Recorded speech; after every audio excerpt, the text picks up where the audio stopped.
Hello, this is Opal Singleton of Exploited Crimes and Technology, coming to you every Saturday afternoon at 3 o'clock right here on AM 590, The Answer.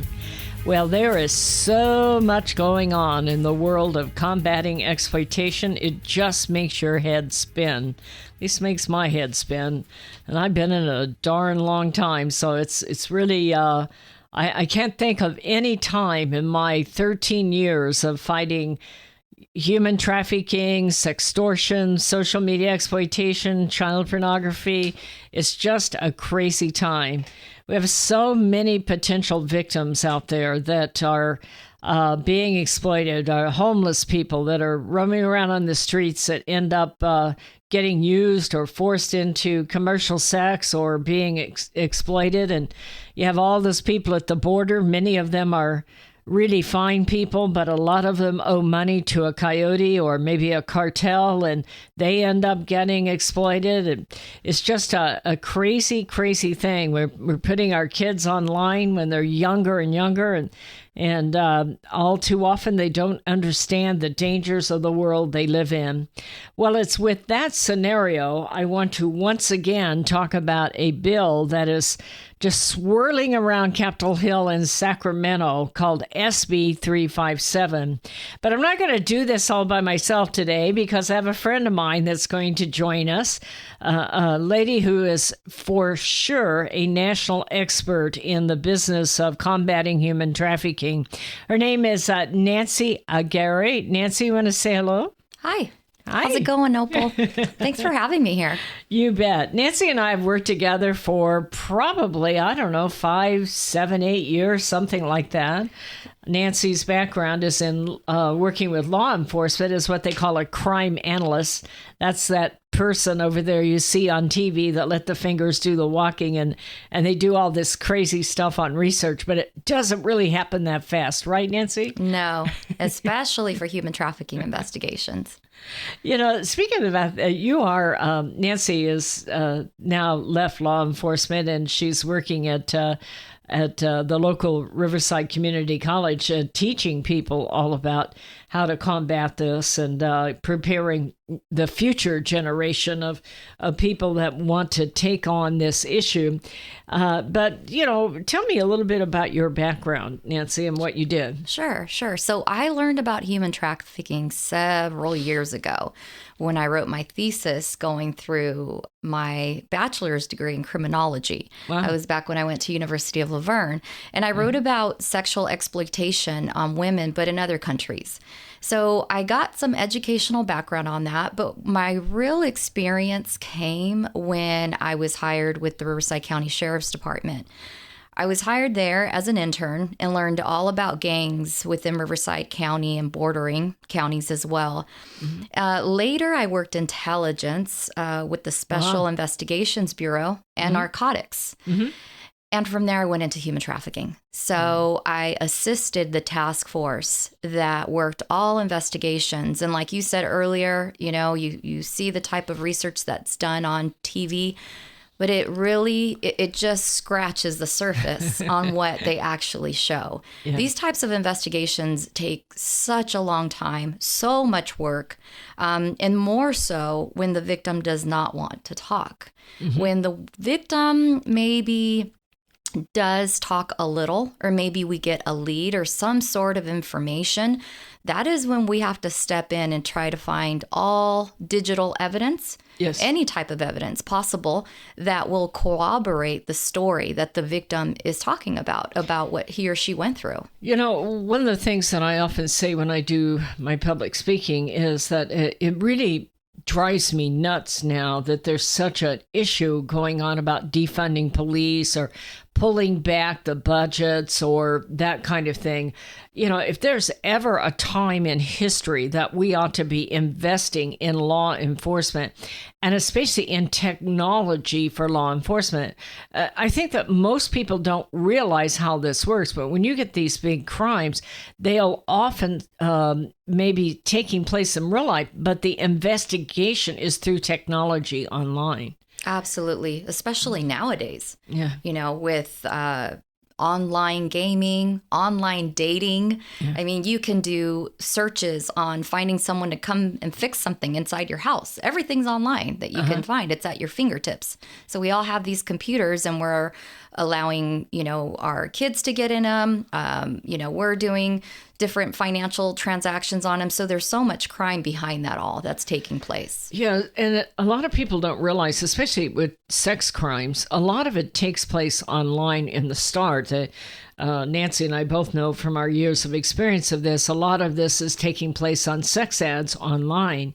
And I think it feels like to the sex buyer, like maybe, there's millions of them out there. Everybody's doing it. It's no big deal, that kind of thing. But when somebody like yourself, Nancy, because I know what you did, one of the keys is looking at these sex ads and beginning to compare where these people are being sold. And you start to realize they're part of a very large ring, or maybe they're part of a ring that's moving the victim around from, let's say, San Diego to up towards Riverside and going on towards Victorville or out towards Ventura, and part of a much larger thing that you would never see if we were just looking at that person with boots on the ground standing in front of you.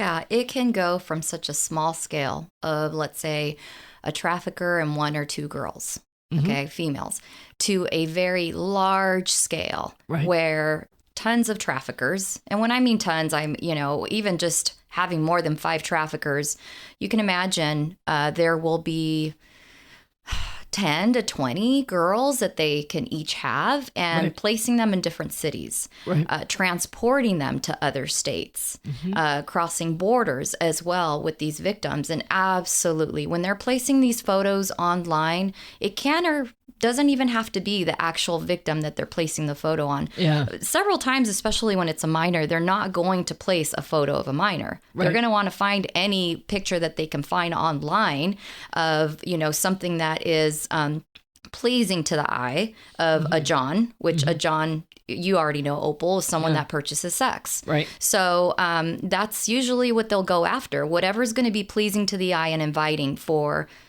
the John to purchase, to call, to make that solicitation. Yeah, the reason I wanted Nancy on the show with us today is because many of you know that I've been fighting this bill, SB 357. Of all things, it's called the California Safe Streets Act. That makes me nauseated, by the way. Yeah. You'll soon learn that I'm very much against this bill. And during the course of the rest of the show, I want to talk about this bill with Nancy because she knows the business from an investigative point of view and supporting law enforcement, but also having talked to many, many survivors of sex trafficking and some of those that maybe didn't get out of the life and didn't survive. But in looking at this bill, it is a bill that was created by Scott Weiner, Senator Weiner out of San Francisco, a Democrat. And his bill is all about supposedly protecting sex trafficking women from the police who use loitering laws to discriminate against minorities, including Black, Latino, trans, lesbian, gay, and bisexual people.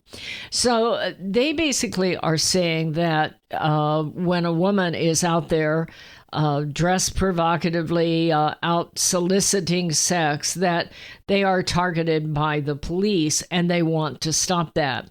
So that is the purpose of this bill. And they actually call it a human trafficking bill.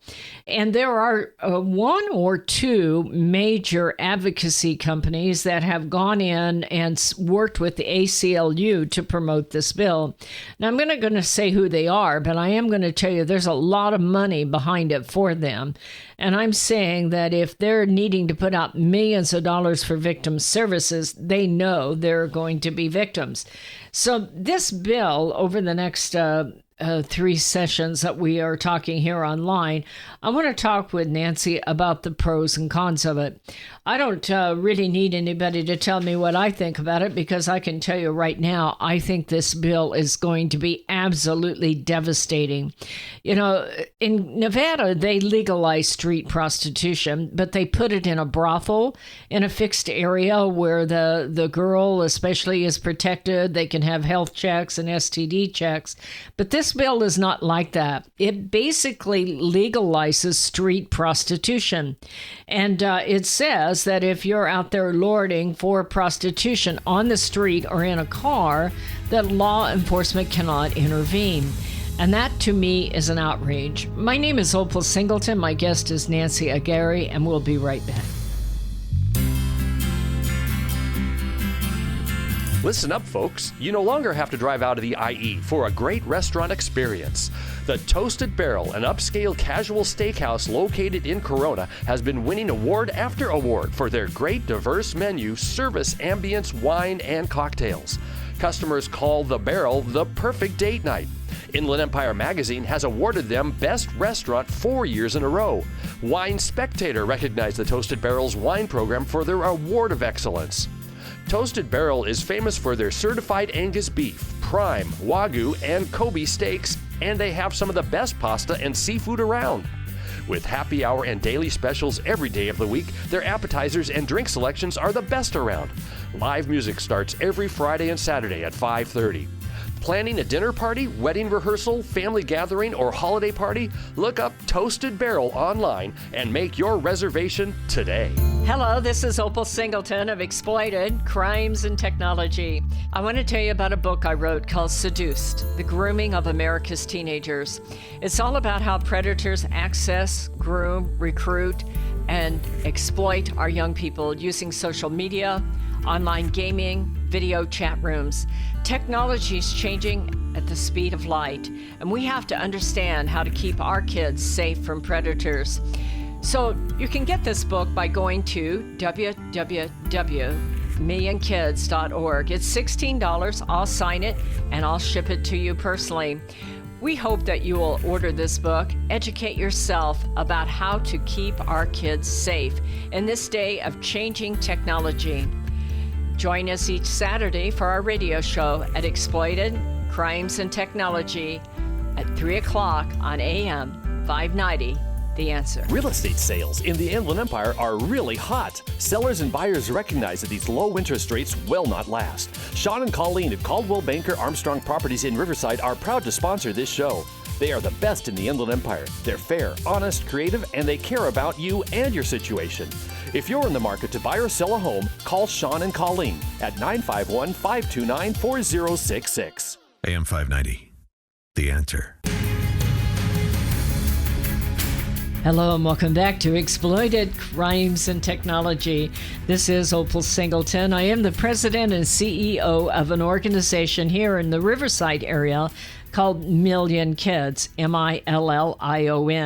We're not 1 million, we're not a million, we're just simply Million Kids. And we've been in business about 13 years now. The last 10 of them, we have served as the training and outreach coordinator for the Riverside County Anti-Human Trafficking Task Force. That is one of the most amazing law enforcement units in the United States, in my opinion.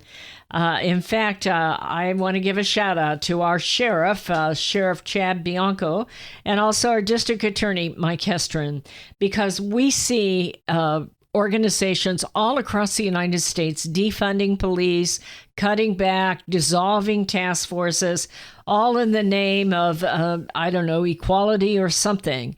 And I am so proud of those two gentlemen and their organizations, because they don't do it all by themselves. There's a large group of law enforcement and prosecutors that put their life on the line to really protect our kids and protect our communities.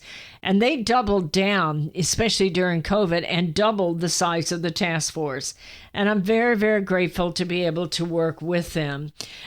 I am very concerned about SB 357. I invite you to look it up. Let me just give you some background, and then I want to turn it back over to Nancy because I want to get her opinion of this and her thoughts on it. But what happened is the bill started. It's called the California Safe Streets Act. I think that is probably the farthest from the truth on this. And basically, it says that law enforcement cannot intervene when someone is loitering, and they make fun of me because I can't say that word, loitering, for the purposes of prostitution.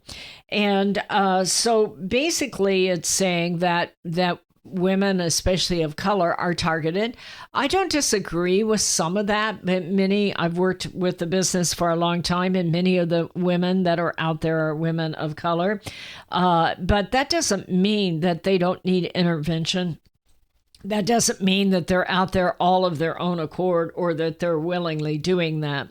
So what happened is when me and kids began to fight this, and you've heard it on my radio show several times, and we began to send letters to our congressman. It had passed the Congress by the time that I had seen it. It had passed the Senate by the time that I had seen it, and started to get involved when it became into the Assembly. Ultimately, it passed the Public Safety Commission, and then it was voted on in the Senate Appropriations Committee.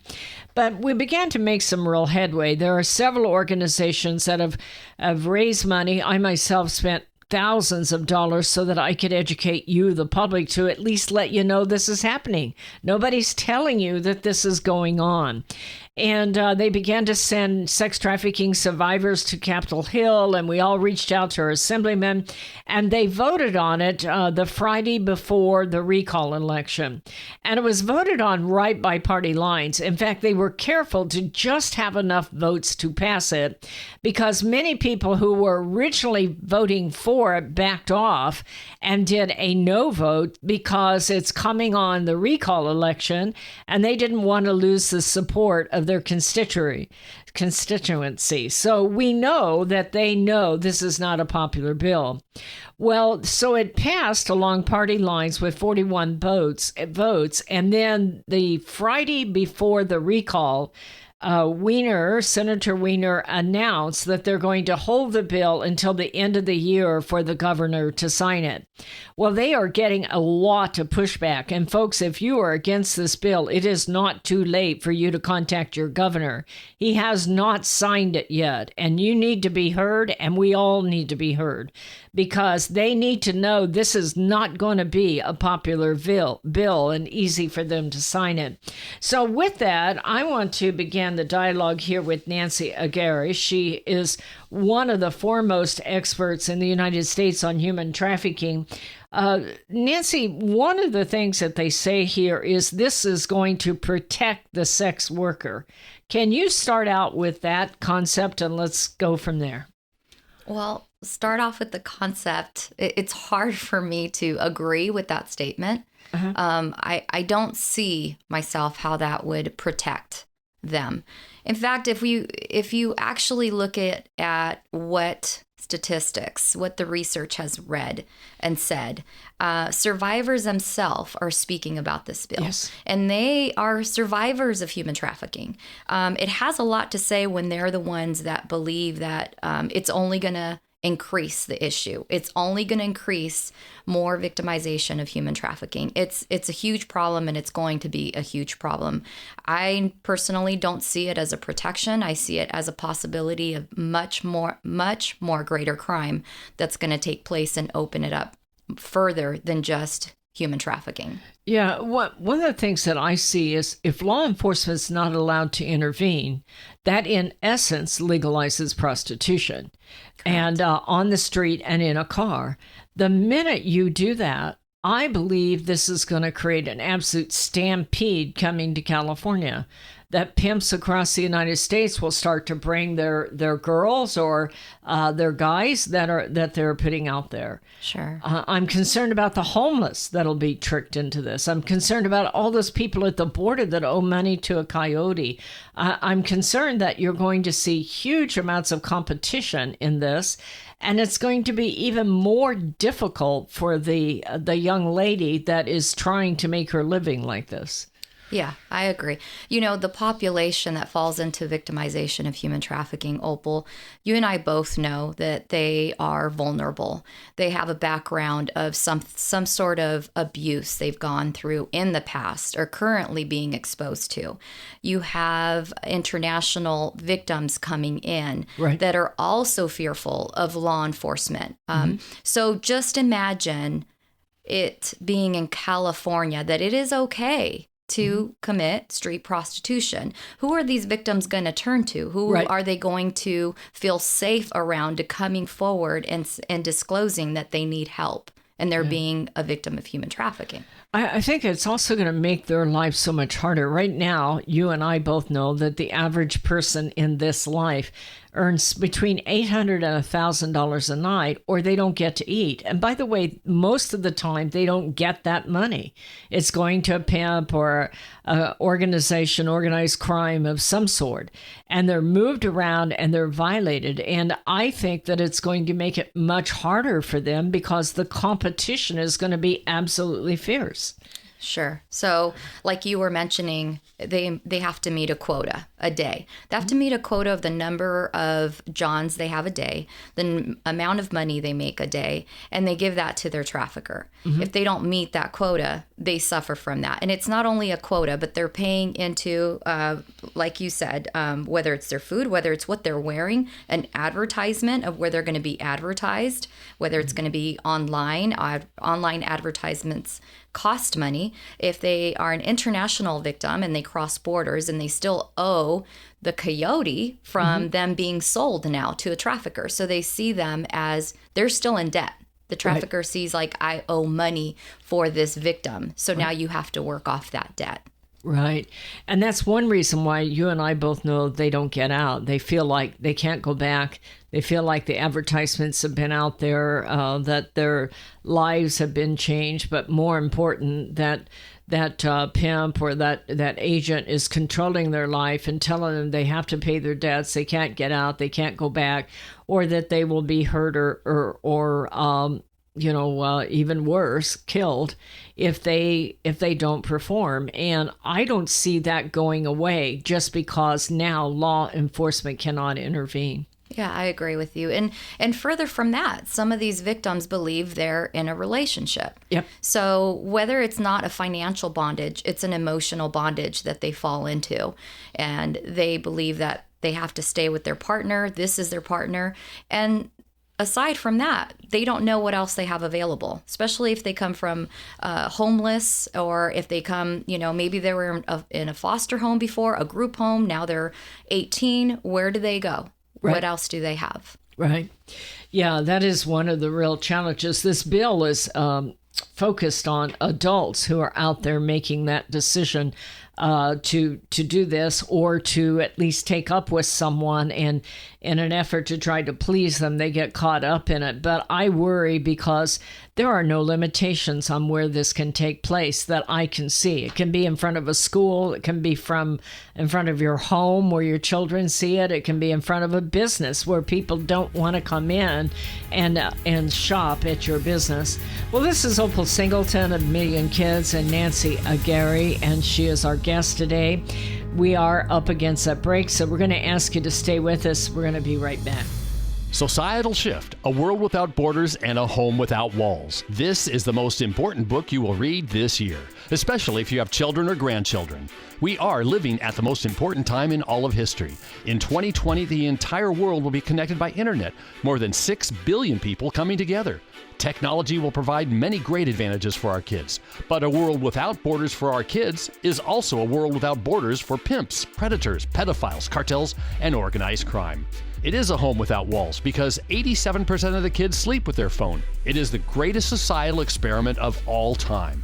Our kids are technology geniuses. and their parents are technophobic. Some are techno-impotent. New apps come with no warnings on how a predator will use them against our kids. Advancing technologies like encrypted messaging, vaporware, artificial intelligence, cryptocurrency, and the dark net will challenge law enforcement, teachers, and parents to keep kids safe. Recent research states that 9,000 kids a day are being blackmailed with a naked photo, and 58% will meet their predator. It is indeed a societal shift, and one in which most parents are unprepared. If you are a parent or grandparent, teacher, counselor, or social worker, please take time to read Societal Shift. Only $18.99 plus $6 shipping. Order today at millionkids.org. That's millionkids, millionkids.org. It'll be the greatest gift you can give your family and yourself. Order Societal Shift today. Million Kids takes checks and credit cards. Opal Singleton, the author, will personally sign the book and send it to you. Again, go to millionkids.org and order Societal Shift today. Join Million Kids. Keep our kids safe from predators.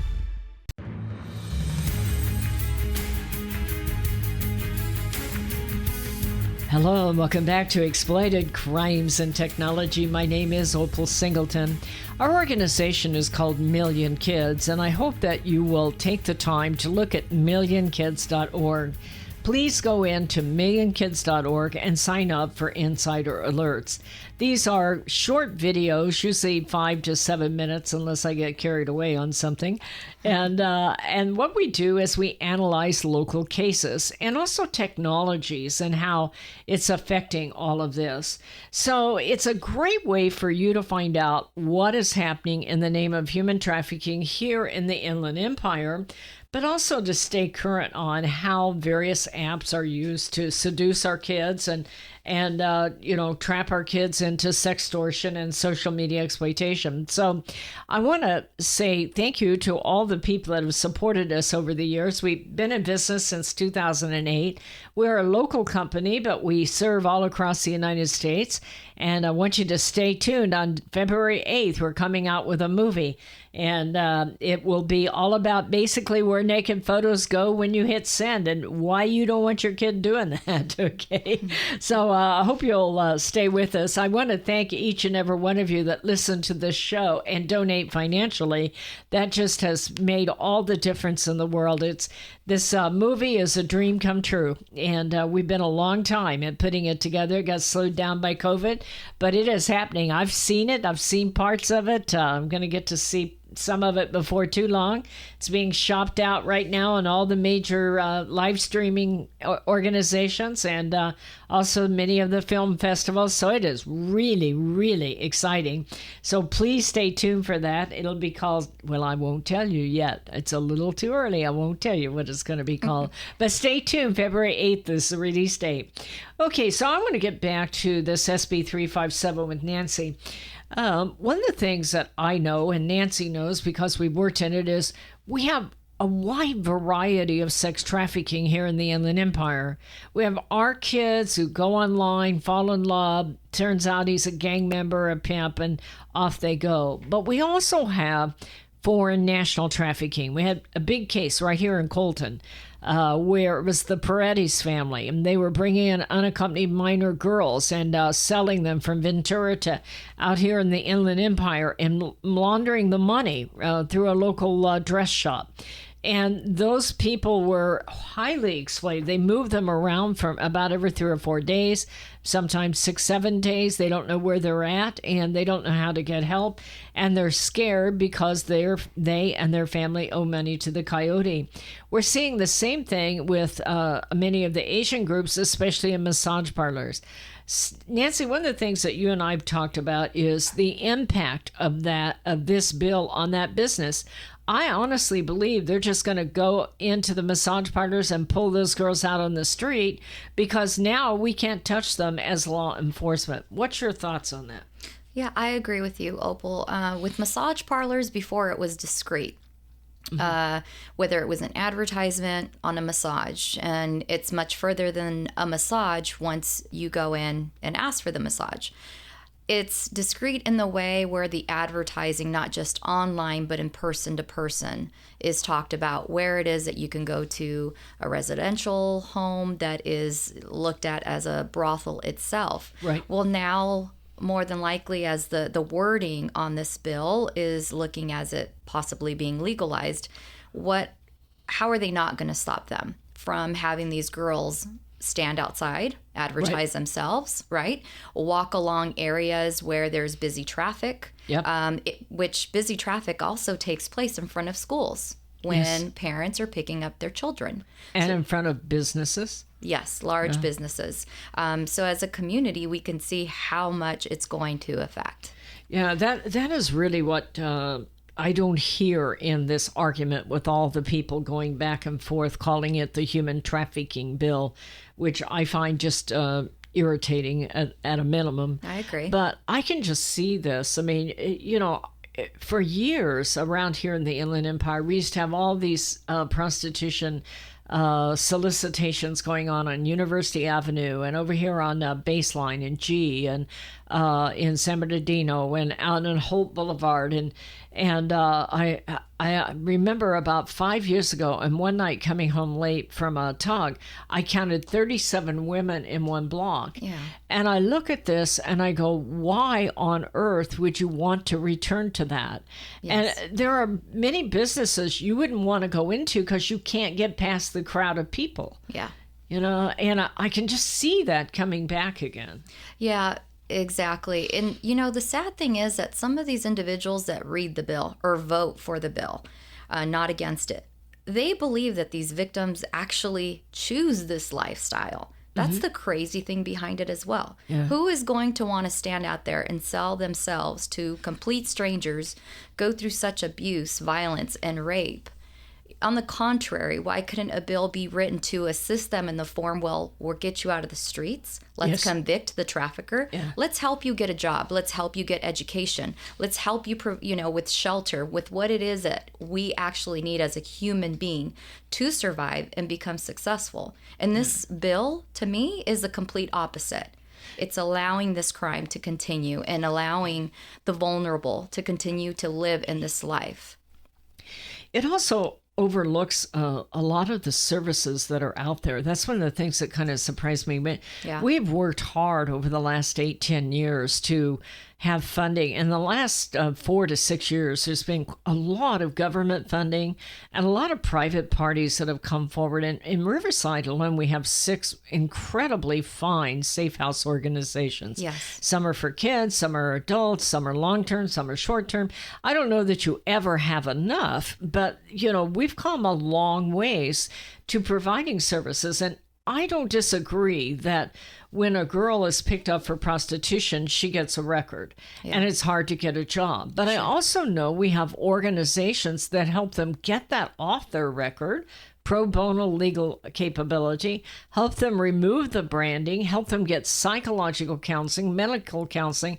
Yes. And this bill seems to overlook that completely. I agree with you. It doesn't have anything in writing that it assists them in that way. Even further than that, how is it going to charge the suspect? How is it going to put him or her behind bars? So it only allows them to continue to seek individuals that are, again, I keep using the word vulnerable, but that's what these victims are. Yeah. One of the things that people bring up is, well, they can still arrest the sex buyer. Yes, they can, and they do. Yeah. I know in Riverside County, in the last 3 months, they've ran all kinds of reverse stings, and they can do that. But I'm going to tell you, once this bill passes, sex buyers aren't stupid. They're going to just simply say, no, I'm not buying sex. I'm trading it. Yeah. So you can't touch me. Because, that's solicitation. Sure. And it isn't going to take a rocket scientist to do that. On top of it, pimps were never stupid in the first place. They never did admit to pimping.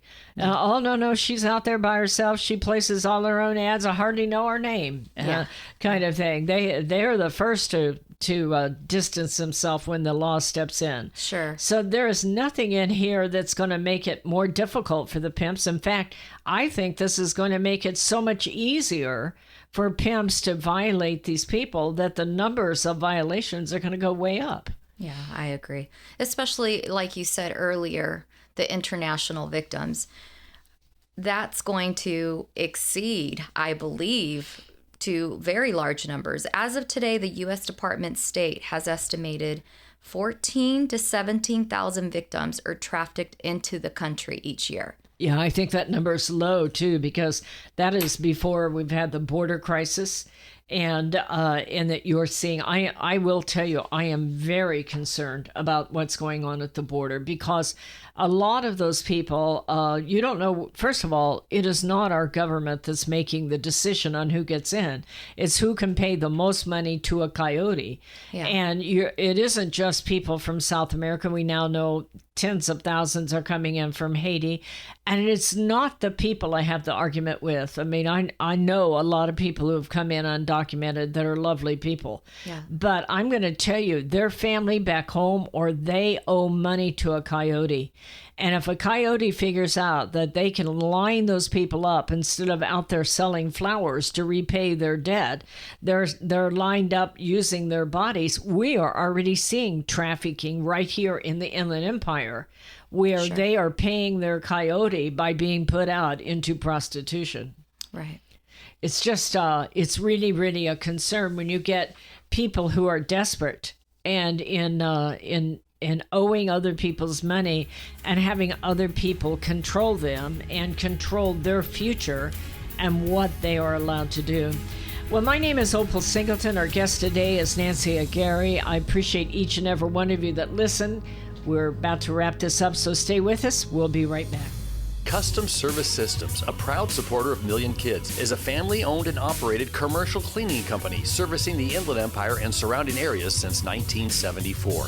CSS takes pride in their ability to maintain the business facilities they serve and their long-lasting relationships with their valued clients. CSS provides a variety of cleaning systems customized to client needs, including deep cleaning and disinfectant to be COVID-19 compliant. From basic office cleaning to windows and floors, CSS will clean up your mess so you don't have to stress. Custom Service Systems cares about families and communities and wants to give back. Custom Service Systems are proud supporters of Million Kids to keep kids safe from predators. If you need the best cleaning services for your business or corporation, contact Custom Service Systems at cssclean.com. Again, cssclean.com, or call 951-781-9345. That's 951-781-9345. You will know you found the best. Custom Service Systems. Hello, this is Opal Singleton of Exploited Crimes and Technology.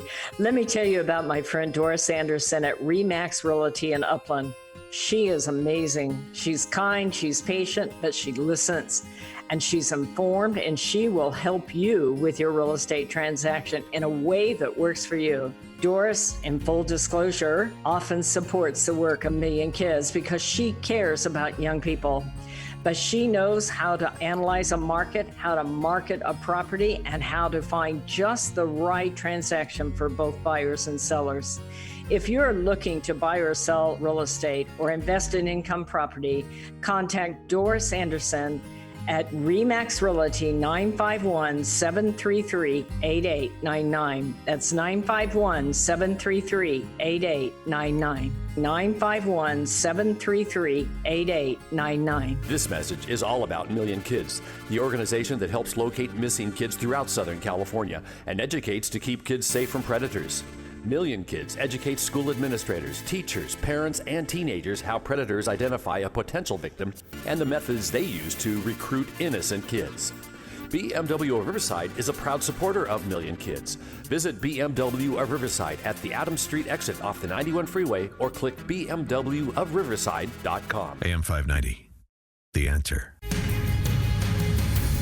Hello and welcome back to Exploited Crimes and Technology. This is Opal Singleton, and we have as a guest today Nancy Aguirre. Nancy and I have worked together for years and years, and I suspect that there's very few people on earth that know as much about human trafficking as she does, and because she works with real cases. And I think that that's really at the heart of the matter. If you're going to get involved in this, then you need to know the truth. And there's a lot of untruth. In fact, I look at this bill and it just makes me sick that they call it the California Safe Streets Act. I can't think of anything less safe than having some poor young person out there on the street that's being controlled by a pimp and being forced into doing sex acts all day, all night, and they don't get the money. and then not being able to have law enforcement intervene. So this is going to be a real challenge. Nancy, you and I were talking at break. What can the people that are listening here that want to get involved, before we go there, the first thing I'd invite you to do is Google SB 357. And, there's a lot of editorials on it. You can get that at millionkids.org. We will also have that on our site. But Google it and look at it. And one of the things I want you to do is educate yourself about the truth of this. And two, then start to spread the word. So, Nancy, let's talk some more here. What can people do if they're hearing this and they're as outraged as we are? What can we do? Well, first of all, we got to make sure that others know about it. Right. More than one voice is the best. Yes. So have the conversations. Have the conversations with family, friends, significant others, even your own kids. Right. Because they will talk about it. They will be affected by it as well. So have those types of conversations and do more research. Look at the pros and cons yourself to see how it is that we're all going to be affected as a community. Yeah, I think that's absolutely true, that we cannot put our head in the sand. We haven't lost this yet. I will say that we're in the ninth inning, and the bases are loaded. It's getting close on this one, so to speak. But we are seeing a lot of people who are starting to wake up and realize what is happening. They were quietly kind of pushing this through in the underground in hopes that you would not get involved. But it is not too late for you to make your voice known. You can contact your governor. You just go online and do California governor, and it'll show you how to contact them. And I would encourage you to, as Nancy said here, let's tell your other church members. Let's tell your Rotary clubs. Let's tell your Soroptimists and your sororities and your friends, wherever you go, your bridge club, okay? Even at your work, have coffee breaks. Talk about it. Yeah. Have you heard about the Senate bill? What it is, what it's going to do, or what it can possibly do? Yeah, equip yourself. I mean, we're in the business. We have spent years helping people that have gotten in the life and wanted to get out of the life, and so we've seen it all firsthand. But at the very least, this is going to affect the safety of your community. Even if you have no connection whatsoever to a sex trafficking victim, and you don't know anything about that life, what I'm going to tell you is that suddenly you are going to see this in front of businesses, in front of your church, in front of your school, in front of your home. And your children and your grandchildren will see that. And where there is prostitution, there are used condoms and needles. It will affect our community. So that's one thing. I think the other thing is, going back to Nancy, is that we know from the work that we have done with these women especially, and quite frankly, I think you're going to see a huge increase of street transvestites, LGBT, males, that kind of thing also. But we know many of these people are not out there willingly, or at least they didn't start out willingly. Yeah, that tends to happen from what they've gone through in the past in growing up, going through domestic violence, domestic abuse, drug abuse, being involved, being a part of it, and them abusing it themselves, not having that type of protection from a parent, from a parent, not having a father or mother, right, being placed in a foster home, a group home, and always in search of being accepted. Boy, is it true. Right. 60% of kids that are in commercial sex come from the foster care system. And, this is about adults, not kids. But literally, from the time they turn 17 to 18, once they're 18, the law does not protect them. Right. And further from that, that's when they fall into drugs. Yep. And that's a different road that they end up going towards, is that type of lifestyle. And it's so sad that they become dependent, whether it's a trafficker or drugs, and not being able to get out of that life. Yeah. The cycle. Well, that's what's so concerning for us is this bill is going to make it harder for law enforcement to assist people to get out of the life. You know, in fairness, we don't take issue with the fact that once you've been arrested, that's on your record and that's harder for you. But what they're not talking about is that there are services that help them overcome that. To totally make it so they are legalizing street prostitution, I think is going to put us back in the dark ages. That's my line of thinking.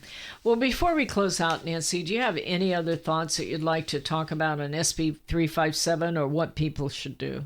I think we've covered a lot of it, Opal, and I just do stress if this is new news, if if it's woken you up and now you feel like you need to do more research or you need to get involved, please do. And please look into Million Kids. We do provide information, literature on human trafficking. If you don't have that much education on human trafficking, make yourself more aware of what human trafficking is.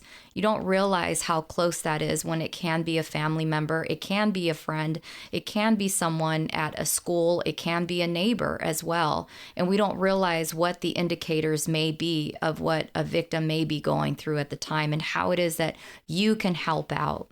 Yeah. In fact, while we're talking about it, let me give you the hotline number. If you know anyone who is a victim of human trafficking or sextortion, which is blackmail with a photo, or a victim of child pornography or social media exploitation, that reporting hotline number is 1-888-3737-888. 1-888-3737-888. Well, thank you for each and every one of you that follow this show and are willing to educate yourself. We do have a couple of books on it that we advertise. You can get them at millionkids.org. I'll be happy to sign them and send them to you myself. They will help educate you about this issue and like that. I also want to take a few minutes out to say thank you to each and every one of you that have donated. You can do that by going to millionkids.org and hit that donate button or text to donate as far as that goes. And some of you send checks. I like checks. I like going to the post office and getting those checks. I'm like, praise God, thank you. And we were able to do this again this week. And I've been doing it that way for 13 years. We are a local organization. We do a lot of work locally as well as across the United States. I'm going to ask you to join with us this week, if you're a praying person, to begin to pray for the release of our movie called Sextortion. I won't give you the rest of it because it's still getting together in the marketing, but it will release on February 8th, and it is our hope and our dream to get it across the United States and into every possible school in America that we can, whether they're private school or a public school. We want kids to know that, and we are going to ask you to begin to support us in prayer as we prepare for the release of that over the next 4 to 5 months. It takes a lot to release a movie, and we're David, we're out there with our little slingshot going for it. I've started that way and been that way all my life, but it is going to be a dynamite movie. I've already seen the trailer of it. I'm just very, very excited about it. If you want to write to me, you can do that at Opal, OPAL, at millionkids.org. Not .com, that's that rock band, okay? Opal at millionkids.org. I thank each and every one of you for sharing. This week I met 3 new listeners that just happened to hear my voice. Apparently it's a little weird and everybody recognizes it. I don't, anyway. But thank you for each and every one of you that listen and that you reach out to me and tell me who you are and what you're doing. And those of you that support us in your prayers and your finances, we truly appreciate it. Nancy, thank you for coming on with us. You're just a wealth of knowledge. Thanks for having me, Opal. I really appreciate it. Anytime. Well, I appreciate having someone join me in the battle. This is tough stuff, but it's very, very important for the future of our children and the safety of our community. This is Opal Singleton. Thank you for joining us. We'll see you next Saturday afternoon at 3 o'clock on AM 590. The Answer. Societal Shift, A World Without Borders and a Home Without Walls. This is the most important book you will read this year, especially if you have children or grandchildren. We are living at the most important time in all of history. In 2020, the entire world will be connected by internet, more than 6 billion people coming together. Technology will provide many great advantages for our kids, but a world without borders for our kids is also a world without borders for pimps, predators, pedophiles, cartels, and organized crime. It is a home without walls because 87% of the kids sleep with their phone. It is the greatest societal experiment of all time. Our kids are technology geniuses, and their parents are technophobic. Some are techno-impotent. New apps come with no warnings on how a predator will use them against our kids. Advancing technologies like encrypted messaging, vaporware, artificial intelligence, cryptocurrency, and the dark net will challenge law enforcement, teachers, and parents to keep kids safe. Recent research states that 9,000 kids a day are being blackmailed with a naked photo, and 58% will meet their predator. It is indeed a societal shift, and one in which most parents are unprepared.